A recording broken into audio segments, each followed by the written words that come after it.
Hi, I'm Michelle Zimmer from Wild Serendipity Foods, and today we're going to do a really interesting recipe from West Africa called kakiri. And if you like rice pudding and have made rice pudding, you know it's a lot of work. You're standing at the stove a lot, doing a lot of stirring. So this is a really quick and easy version, somewhat healthier as well. And I think you'll enjoy it, and hopefully do it in your home kitchen. So the first thing we're going to do is take 2 cups of couscous. If you've never seen or used couscous, looks like little grains, almost like millet, a little bit smaller. It's actually a durum semolina product, so more like a pasta. So this is used in Northern Africa for cooking, and it's sort of moved all across Africa. It's used as a staple, much as we would use rice. And usually sauces or curries would be poured over top. Cooks really quickly. If you use the quick cooking version, it takes about 5 minutes. And for this version, we use a little bit more water than you normally would. Or if you were doing an accompaniment as a side dish, it's about 2 to 1. So I've got 2 cups of couscous to about 4 cups of water boiling, and there's a little bit of sugar and salt in there, a couple tablespoons of sugar, a little bit of salt. Just going to give that a quick stir just to make sure there's no lumps. And that's as hard as that step is. So you set that aside for between 5 and 10 minutes, more like 10 minutes for this one, just because we are doing a little bit more water in the ratio. So we'll go on with basically what's going to be kind of the sauce ingredients. So we've got 2 cups of yogurt, and this is a vanilla flavored yogurt, which is probably the best one to use in this version. And about 3/4 cup of sour cream. And both of these are like the full fat versions for the recipe, which would be the traditional. Of course, you could use the light versions for either. This recipe, the sauce part doesn't get cooked at all, so there's nothing weird that's going to go on with using those light versions. Give that a little stir, and a can of sweetened condensed milk. Just go ahead and pour that in. And give that a stir. And cinnamon would normally be used in this, so we're going to go and add a little bit of that. I add a fair amount. I love cinnamon, and should always go with rice pudding, I think. And also a little bit of vanilla. Already got the vanilla yogurt, but it's nice to bump it up a little bit.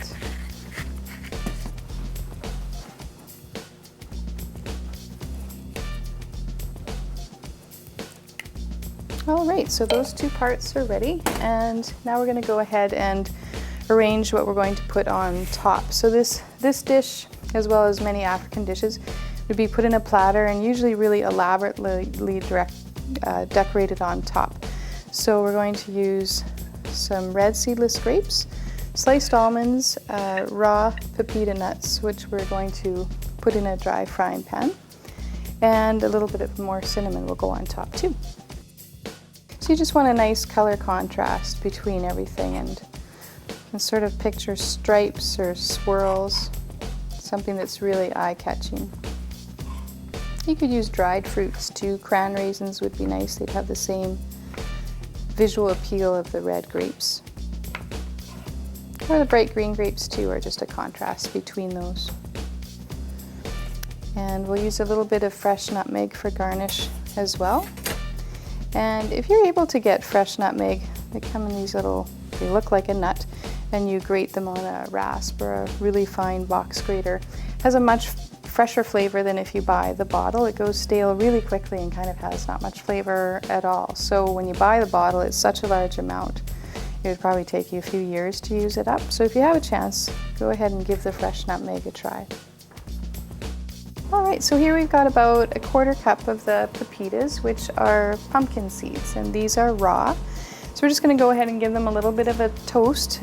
Just like anything, everything always tastes better toasted, especially anything nut-like, although these are seeds. And got it about medium heat. It's something you want to stay beside the stove. It doesn't take very long, but of course, as soon as you walk away, that's when they're going to burn. And as soon as you can smell them, that's your guide that they're finished. And you can give them a bit of a shake. So here you can see that they've browned a little bit and they've puffed up. So if you've ever seen the salted roasted ones in the store, that's how they look instead of the raw, which are flat. So we'll just take these over and let them cool off a bit so that we can chop them up for our garnish. So now the couscous mixture has been sitting for about 8 to 10 minutes. So it's ready to unveil and give a little fluff with a fork. If you leave it sitting, kept letting it sit, it would eventually kind of solidify and go gummy. So you don't want to leave it too long before you give it this little fluff. So you take a fork and just run it across the surface. And if you've ever used couscous for a side dish, you'll see it is gummier than what would normally be, but for the dessert we kind of want that. And doing this also prevents any clumps forming that are pretty hard to break apart later on. So even warm, it's fine to mix this up. So we'll go ahead and add the cream mixture after we add our butter, which I just about forgot. So about 2 tablespoons of butter on there. All right, and we'll go ahead and add the yogurt mixture.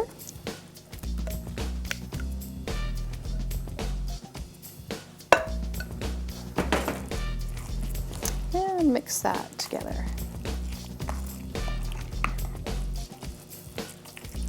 And you can see that it makes a lot. So 2 cups of dry couscous makes about between 4 and 5 cups of cooked.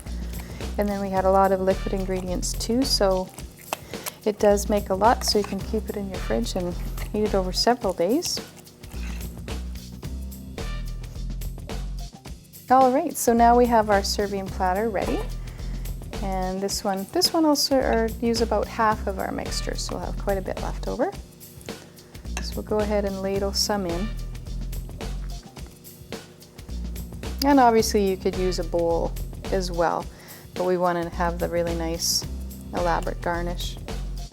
All right, so that's probably a good amount.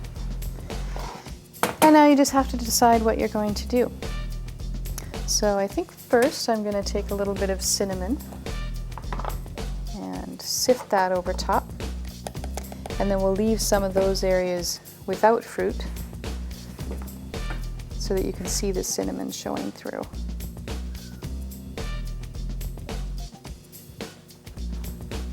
All right, and we'll put a little bit of a grating of that fresh nutmeg.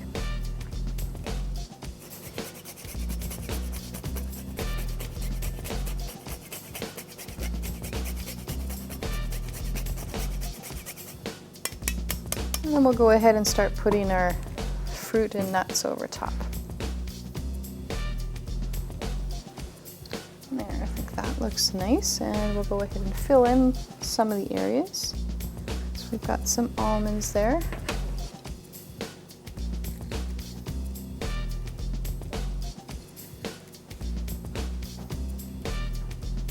And then we'll have our pepitas for a nice color contrast.